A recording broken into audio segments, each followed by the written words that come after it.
사절 설교 내 손을 활짝 펴라 제목의 말씀으로 하나님 말씀 전하겠습니다. 우리가 오늘은 조금 감사절인데도 다른 관점으로 우리가 한번 좀 말씀의 은혜를 나눠보던 시간 갖도록 할게요. 이 세상에는 80억 명 이상의 인구가 살고 있습니다. 그런데도 놀랍게도 그들 가운데 기근과 배고픔과 영양실조와 가난 등으로 불행하게 살다가 죽는 인구가 23억 명 이상이 된다라고 하고, 그들 중에 7억 명 이상이 굶어서 죽는 사람들이 생겨나고 있다고 합니다. 허기진 배를 움켜쥐고 일어나고 허기진 배를 움켜잡고 잠자리에 듭니다. 기근과 가난 가운데 태어나서 배고픔 속에서 죽어간 거예요. 먹을 것이 없고 잠잘 곳이 없이 영양실조로 인해서 이 세상에서 고통받다가 죽어가는 인생들이 정말 많아요. 아이러니하게도 계속해서 인류 문명이 발달해 가고 있는데 퍼센테이지는 좀 계속 수백 년 동안 비슷했는데 숫자는 늘어요. 왜 그럴까요? 전체 인구의 수가 늘고 있기 때문에 그렇습니다. 아침에 떠오르는 태양은 목마름과 갈증만을 더해주는 저주의 태양일 뿐이지 우리처럼 피크닉을 즐기기에 좋고 스포츠를 즐기기 위한 태양일 수가 없습니다. 저녁에 떠오르는 달은 죽음의 그림자를 몰고 와서 영양실조로 넋을 잃은 어린아이를 덮는 유령의 빛처럼 보일 뿐이지 우리처럼 그 달빛을 보면서 시와 노래와 낭만을 추구할 여유가 없습니다. 가장 인간적인 고통, 그것은 바로 배고픔의 고통이에요. 우리의 근원의 문제입니다. 배고픔과 가난은 결국 한 인간을 인간답게 살지 못하게 만들고 비참하게 만드는 원초적인 경험일 것입니다.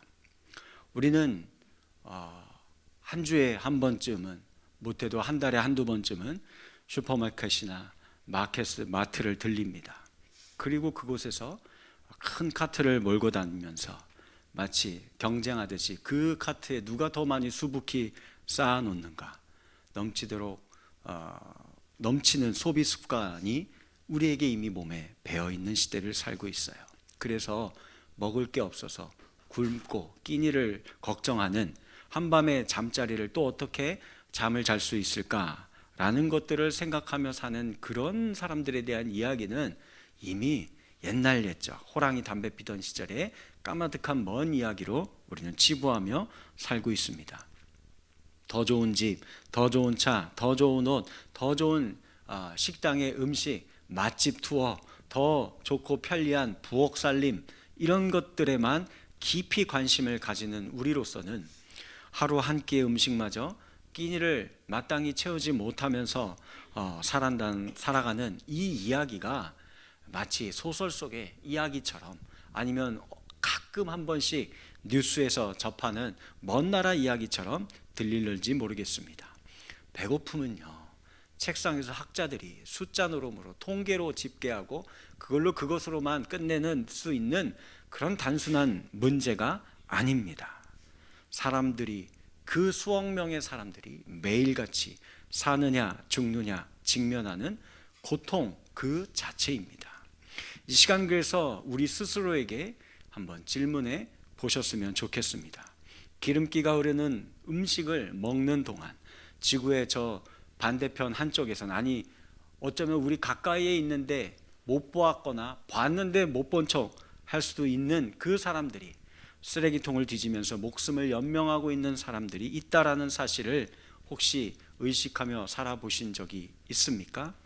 강아지와 고양이 새끼들을 위해서는 그 캔 푸드를 비싸게 값에 사들이고 찬장에 잔뜩 쟁겨 놓으면서 살아가는 동안 그러한 더러운 음식마저 없어서 삶을 원망하며 고통받는 사람들의 눈물을 한번 생각해 보신 적이 있나요?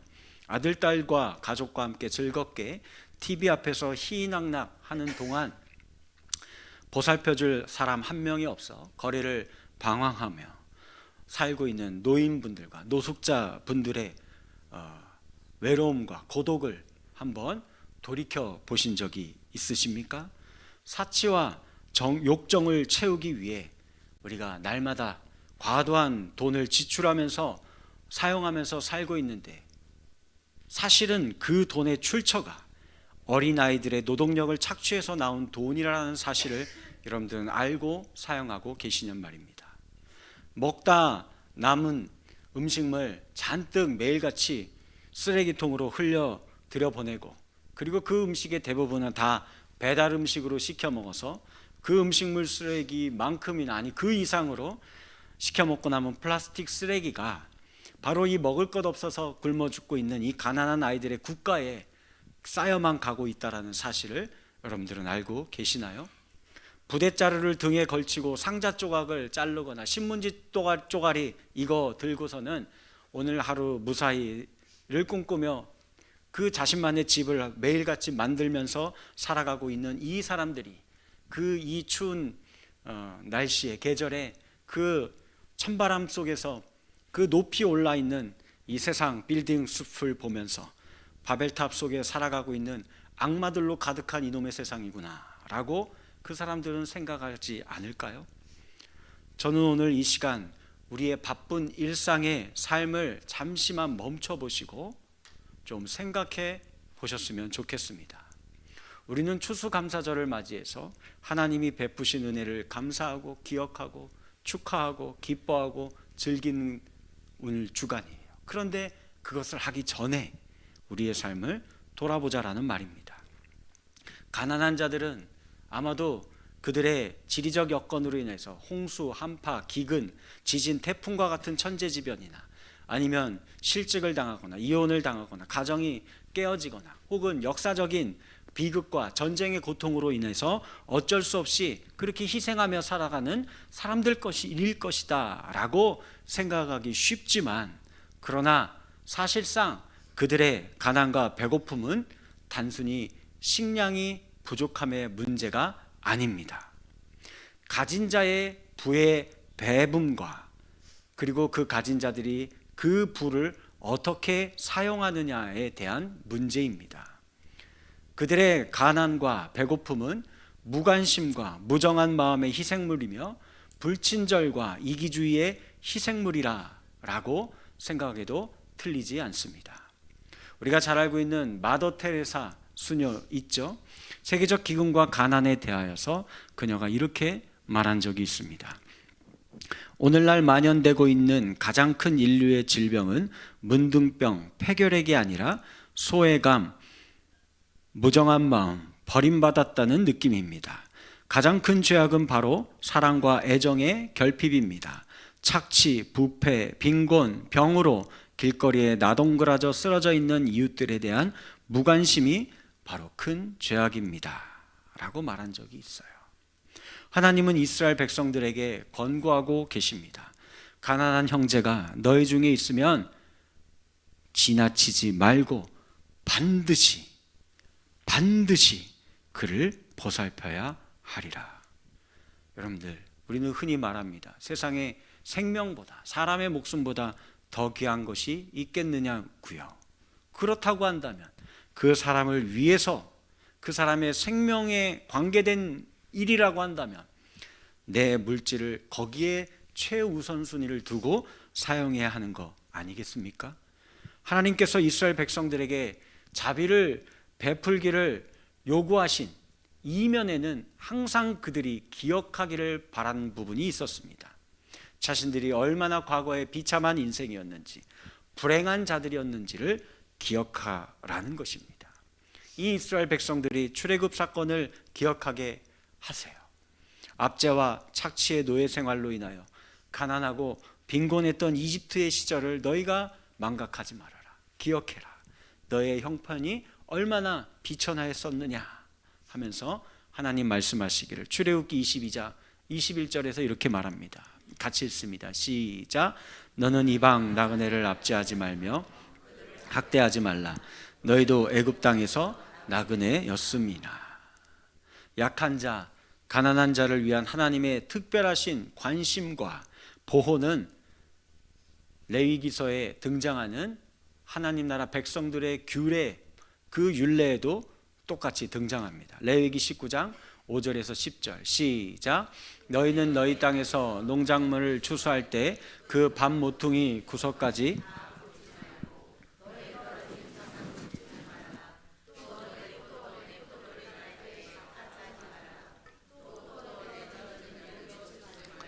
가난한 사람과 타국인을 위하여 버려두라. 나는 너희의 하나님 야훼니라. 아멘. 저 말씀을 그대로 실천했었던 보아스는 어찌 보면 성경에 있는 여인들 가운데 가장 현숙한 여인인 룻을 아내로 맞이하게 되었고, 그 가정의 후손이 이스라엘 역사상 가장 위대하고 선한 왕이었던 다윗 왕이 나오게 된 거예요. 그리고 예수 그리스도의 족보에 그들의 이름이 올라가 있었던 것을 기억하시기 바랍니다. 가슴을 뭉클하게 하는 은총의 아름다움이요, 자비의 음성이 아닐 수 없습니다. 무정하지 않은 우리 하나님의 긍휼하심, 무한하신 그 헤세드를 오늘도 우리 하나님께서는 그 두 팔을 활짝 펴고 저와 여러분들에게 베풀고 계십니다. 그래서 그 하나님이 오늘 우리에게 이렇게 말씀하세요. 7절 시작. 어느 성읍에서든지 가난한 형제가 너와 함께 거하거든 그 가난한 형제에게 내 마음을 강팍하게 하지 말고 내 손을 움켜쥐지 말아라. 손을 열어라, 손을 펴라 말씀하시는 하나님의 권고는 한 인간을 진정으로 인간답게 만들어주는 열쇠입니다. 열린 손, 펼쳐진 손, 벌려진 손, 우정과 따뜻함을 상징하지요. 사랑과 돌봄, 받아들임과 용서를 이야기합니다. 때론 추위에 떨고 있는 자들의 몸을 녹여주고 배고픔을 채워주며 쉴 곳을 제공하는 것을 말하는 것일 겁니다. 우리가 잘 알고 있는 유명한 화가 렘브란트가 그린 탕자의 귀환이 있지요. 배고픔과 허기, 외로움과 소외, 그리고 반감과 분노 등으로 뭉쳐진 한 병든 영혼이 있었어요. 그는 허기진 배를 이국 땅의 돼지우리에서 채우고 있었던 우리가 너무나 잘 알고 있는 탕자라 불렸던 사람입니다. 누가 이 사람의 배고픔을 채워줄 수 있을까요? 돼지 농장의 주인 아닙니다. 탕자의 진정한 배고픔을 채워주실 수 있는 분은 다름 아닌 그의 아버지 한 명밖에 없는 겁니다. 아직도 거리가 먼데 아들이 오는 것을 먼저 알아보고 달려가 그를 향해 두 팔을 벌리신 그 아버지를 기억하시나요? 우리는 모두가 탕자였습니다. 아버지는 하나님이에요. 저 그림에서 보세요. 손이 쫙 펴져 있어서 그를 끌어안고 그 등을 쓰다듬고 있는 겁니다. 아버지의 이 벌려진 손 안에는 그가 부자든 가난한 자든 높은 자든 낮은 자든 상관이 없어요. 모두가 다 내 잃어버린 자녀로서 기쁨의 손을 쫙 펴고 영접에 맞이해 주는 것을 볼 수 있습니다. 우리가 쥐염년매를 먹고 지낼 때 우리를 반기셨던 그 하나님을 생각해 보세요. 아직 우리가 죄인 되었을 때에 먼저 우리를 위하여 십자가에서 그 양손을 활짝 펴신 그분의 모습 속에서 우리는 구원이 무엇인지, 새 생명이라는 게 도대체 무엇인지, 사랑이 무엇인지를 어렴풋하게 들여다볼 수 있게 되는 것입니다. 펼쳐진 손, 그것은 애정과 사랑, 관심과 돌봄, 그리고 무정하지 않은 마음의 표시예요. 가진 자의 손은 갖지 못한 자를 돕기 위해 언제나 열려 있어야 합니다. 굶주림 가운데 있는 자는 바로 다른 타인이 아니라 우리의 식구입니다. 이게 동의가 안 되면 하나님을 아버지라고 부르지 마세요. 그들이 바로 우리의 형제고 자매입니다. 펼친 손은 인간 사회의 형제를 하나님의 마음으로 확증시켜주는 유일한 표징입니다. 천국과 지옥을 풍자한 예화 하나를 들려드리겠습니다. 어떤 한 사람이 천국과 지옥을 방문했어요. 놀라운 점은 천국이나 지옥이 환경과 조건이 똑같았다라는 거예요. 아니 어떻게 똑같지? 그런데 다른 거는 천국의 사람들은 얼굴이 평안하고 화색이 돌며 윤기가 잘잘 흐르는 반면에 지옥에 사는 사람들은 몰골이 흉측하고 파리한 얼굴을 하고 있더라는 겁니다. 똑같은 환경인데 왜 이런 차이가 벌어질까? 자세히 살펴보니 한 가지 차이점이 있었습니다. 지옥에 사는 사람들은 손과 팔이 꼿꼿해서 구부러져 이것을 펼 수 없었다라는 거예요. 그 외에는 다 똑같았다라고 합니다. 그래서 결국 그들의 식사 자리가 차이가 납니다. 천국의 주민들은 두 손을 펴서 서로에게 먹여주며 살고 있었지만 지옥의 사람들은 다 세상에서 이러고 살았거든요. 펴지고 나한테만. 이게 안 펴지는 겁니다. 식사가 안 되는 거예요. 그래서 그런 몰골을 하고 있었다라는 겁니다. 펼쳐진 손은 한 개인의 자선을 상징하는 게 아니에요. 하나님 나라 공동체를 특징 짓는 모습입니다. 받아들이고 베풀고 주고 나누며 살아가는 천국은 환대의 공동체입니다. 이 열린 손은 정의의 핵심이기도 한 거예요. 하나님의 나라에서는 열린 손이란 우리가 가진 모든 것을 기꺼이 가난한 자와 나누는 징표이기 때문에 그렇습니다. 독생자의 생명까지도 나누어 주었던 아버지의 그 열린 손이 오늘 저와 여러분들에게 구원의 근거가 되었다라는 사실을 잊지 마시기 바라겠습니다. 그렇게 우리는 그리스도인으로서 감사함으로 우리에게 주어진 음식을 소중하게 떼며 먹고 마시고 가족들과 또는 개인으로서 과식하면서 맛집 투어 다니고, 특히 목회자들이 그런 거 잘하거든요. 이런 거 너무 과도하게 그렇게 한 거는 바람직하지 않은 것 같습니다. 옷 입는 습관도 바꾸셨으면 좋겠습니다. 다른 이들의 시선을 의식해서 명품의 고가옷만을 선호하고 명품의 장신구를 좋아하고 그의 계절에 다 입어보지도 못할 정도로 옷을 쌓아놓고 있다면 이거 반성하셔야만 합니다. 그리스도인이라 하면서도 상대방이 어떤 옷을 입었는가에 따라서 상대방을 바라보는 시선이 바뀐다라고 한다면 이건 진정한 의미에서 그리스도인이라 말하기에 부끄러울 것입니다. 신앙은 단순히 교회와 주일의 예배로만 환원될 수 있는 것이 아니기 때문에 그렇습니다. 부활 신앙을 우리는 갖고 살아가고 있는 사람들입니다. 그러므로 우리 그리스도인들은 근본적으로 이 세상이 가져다주는 가치관에서 해방과 노임과 자유를 누리며 살아가는 사람들입니다. 그가 사는 주택의 크기에 관심이 많은 사람, 그가 타고 다니는 차의 모델과 배기량에 신경을 쓰는 사람, 양손에 움켜 잡은 것이 많이 있어야 그래야 비로소 그 밤에 평안히 참 침대에 눕고 잠을 청할 수 있는 사람, 이런 종류의 사람들은 결코 하나님 나라에 합당하지 않을 것입니다. 우리는 왜 하나님께서 본문에서 손을 펴라 라고 이 권고를 반복적으로 말씀하시는지를 다시 생각해 보실 필요가 있어요. 오늘 7절과 11절 말씀 다시 한번 읽습니다. 시작. 가난한 형제가 너와 함께 거주하거든 그 가난한 형제에게 내 마음을 완악하게 하지 말며 내 손을 움켜쥐지 말고 반드시 내 손을 그에게 펴서 그에게 필요한 대로 쓸 것을 넉넉히 구워주라. 너는 반드시 내 땅 안에 내 형제 중 곤란한 자와 궁핍한 자에게 내 손을 펼치니라. 아멘. 이것은 하나님의 성품을 그대로 반영해 주는 표상이기 때문에 그래요.